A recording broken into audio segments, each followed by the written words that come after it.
Alors, shalom bien-aimés en Christ, frères et sœurs. Alors, on va continuer toujours notre réflexion biblique sur l'étude de notre identité en Christ. Qui nous sommes réellement en Christ. Alors, il faut pour cela retourner à la source. On va retourner à la Torah pour essayer vraiment de comprendre qui est le Dieu d'Abraham, d'Isaac et de Jacob que nous adorons. Alors, dans ce chapitre, nous allons parler de comprendre l'origine d'Israël lors du retour à la Torah. Nous allons parler dans ce chapitre ici de la bénédiction d'Éphraïm. Alors, si vous vous rappelez, pour ceux qui nous suivent, qu'on a parlé de la bénédiction de Juda dans le chapitre précédent. Donc, je vous invite à revoir un peu le chapitre précédent pour comprendre la bénédiction de Juda. Et maintenant, nous allons parler de la bénédiction d'Éphraïm. On sait que Juda, c'est l'un des 12 fils de Jacob et que c'est de Juda que provient la descendance du Messie, de Yeshua. Ok? Donc, alors, maintenant, on va parler de la bénédiction d'Éphraïm. Qui est Éphraïm? Certains l'appellent Ephraim, ça dépend des prononciations. Vous allez savoir plus tard que c'est très important de parler de ces deux, c'est-à-dire de Éphraïm et de Juda. Alors, on sait très bien que vous connaissez tous l'histoire biblique que Abraham, qui est le père d'une multitude, Dieu a fait la promesse à Abraham en lui disant « Tu seras le père d'une multitude de nations. » Ok? Il y a une promesse qu'il y aura plusieurs nations qui vont provenir d'Abraham. Donc, on sait qu'Abraham a eu 2 fils. Vous savez tous déjà cette histoire, Ismaël et Isaac, qui est le fils de la promesse. Alors, Isaac également, il a donné 2 fils, sachant que la promesse est partie d'Isaac, qu'il a donné 2 fils, Ésaü et Jacob.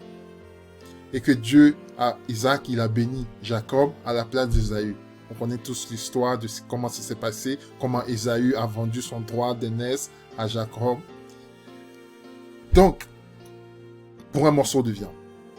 Donc, Jacob, en fait, c'est Jacob qui a donné le nom d'Israël. Et c'est de Jacob qui a eu 12 fils. Et que c'est ces 12 fils qui ont formé, en fait, les 12 tribus d'Israël. Les 12 fils de Jacob ont formé les 12 tribus d'Israël. On connaît toute cette histoire. Alors, parmi les fils de Jacob, il y a eu Juda. Comme j'ai dit, on a parlé de Juda le chapitre précédent. Et que de Juda est devenue la descendance du Messie de Yeshua. Donc maintenant, on va parler de Joseph. Alors, on va parler de la bénédiction de la descendance de Joseph, c'est-à-dire de Éphraïm. Alors, Isaac, en fait, il a béni Jacob à la place d'Ésaü, comme j'ai dit. Et Jacob, il a béni ses 12 fils. On sait que, par exemple, quand un père en fin de vie, il réunit ses enfants, il les bénit. Donc, il a donné des bénédictions qui sont en fait, ces bénédictions sont en fait des prophéties sur leur descendance. Les prophéties qu'il a prophétisées sur les 12 fils de Jacob, les 12 fils d'Israël.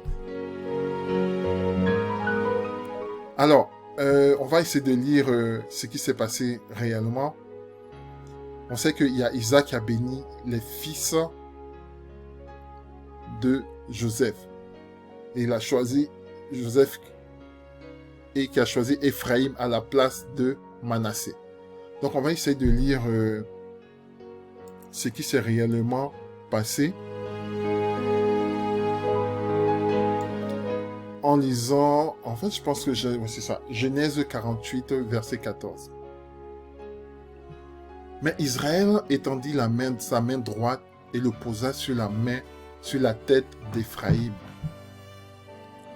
Or, il était le plus jeune, et sa main gauche sur la tête de Manassé, plaçant ainsi ses mains à dessein, car Manassé était le premier. Et il bénit Joseph, au verset 48-15, et il bénit Joseph et dit,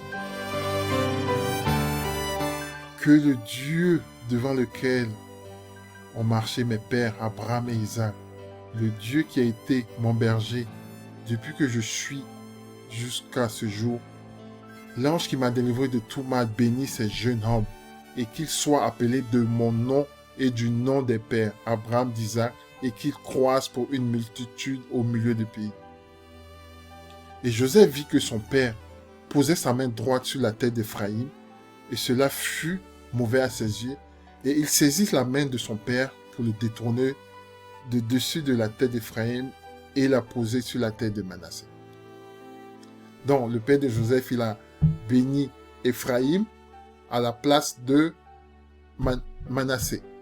Et donc, Joseph, il n'était pas content, il comprenait pas ce qui s'est passé, et qu'il a essayé d'échanger les mains. Et Joseph dit à son père, « Pas ici, mon père, car celui-ci est le premier-né, mets ta main droite sur sa tête. » Joseph a voulu que son père bénisse le premier-né, c'est-à-dire Manassé, à la place d'Éphraïm. Et le père refusa, disant, « Je le sais, mon fils, je le sais. Lui aussi deviendra un peuple, et lui aussi sera grand. Toutefois, son frère, qui est le plus jeune, sera plus grand que lui, et sa semence sera une plénitude de nations. » Et il les bénit en ce jour, disant, « Et toi, Israël, bénira, disant, que te rende tel qu'Éphraïm et que Manassé. » Et il mit Éphraïm devant Manassé. Donc, bien aimé, on vient de voir que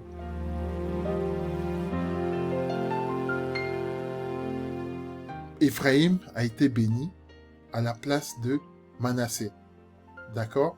Jacob qui a mis sa main sur Éphraïm en le bénissant à la place de Manassé. C'est comme une prophétie que Éphraïm, Israël, lors de la bénédiction de Manassé, avait mis sur Manassé. On peut le lire ici. Donc, l'une des bénédictions, lorsqu'il a dit, « Je le sais, mon fils, je le sais. Lui aussi deviendra un peuple » en parlant de Manassé. Manassé, c'est également un peuple. Mais toutefois, la bénédiction que j'ai donnée à Éphraïm, qui est le plus jeune, sera plus grand que lui. Et sa semence sera une plénitude de nations. Donc, la prophétie qui a été faite sur Éphraïm, c'est que Éphraïm deviendra une plénitude de nations. Alors, on va lire, essayer de voir la signification de ce mot en grec, plénitude de nations, ici, ce que ça veut dire. On va en hébreu plutôt, lorsqu'on va à la source, au mot original, plénitude, ici, ça a été traduit par le mot mélo. Mélo, littéralement en anglais, c'est fullness. Ok? Fullness, multitude. D'accord? Et nation, qui est goy. Goy, d'où vient le mot goy, que la plupart des chrétiens connaissent goyim, c'est-à-dire foreign nation ici en anglais, ça veut dire nation étrangère. Il y aura plusieurs nations étrangères. Donc, plusieurs nations étrangères, ou traduit aussi par gentilles. D'accord? Donc, on vient de voir que la traduction de cette bénédiction que Israël, ok, Jacob, a donné à un de ses petits-fils en lui disant, tu seras une multitude de nations. Tu seras une multitude de nations, une plénitude de nations. Lorsqu'on lit le Genèse 48, 19. Cela doit nous parler vraiment comment on dit, on va le lire, mlo goy. Goy, c'est goïm, que la plupart des juifs connaissent. Lorsqu'on dit c'est un goïm, c'est quelqu'un qui est en dehors de l'alliance d'Israël. Ok? Donc, c'était quand même une bénédiction que Jacob avait donnée, une prophétie, qu'il y aura sa descendance qui sera une multitude de gentilles, qu'on appelle les gentilles, les nations, qui vont descendre d'Éphraïm. Les nations étrangères, des nations qui sont en dehors de l'alliance, proviendront d'Éphraïm. Toutes les nations, les gentils qui sont en dehors de l'alliance et qui n'appartiennent pas à l'Éternel, une multitude de nations étrangères, comme on dit, en dehors de l'alliance. Donc, bien aimé, très important, lorsqu'on remonte à l'histoire biblique, on remonte à la prophétie qui date de bien longtemps, on remarque qu'il y a eu deux bénédictions. Il y a plusieurs bénédictions, d'accord? Jacob qui a béni les 12 fils, ces 12 fils d'Israël. Mais nous, on s'intéresse particulièrement à la bénédiction qui était donnée à Judas et aussi au fils de Joseph, Ephraïm. Pour Judas, comme j'ai dit, Judas c'est la descendance du Messie. On a une source naturelle, une source, comme on a dit, directe, d'où vient le Messie. On dit, si on veut remonter, on va essayer de voir si je peux retrouver vite fait.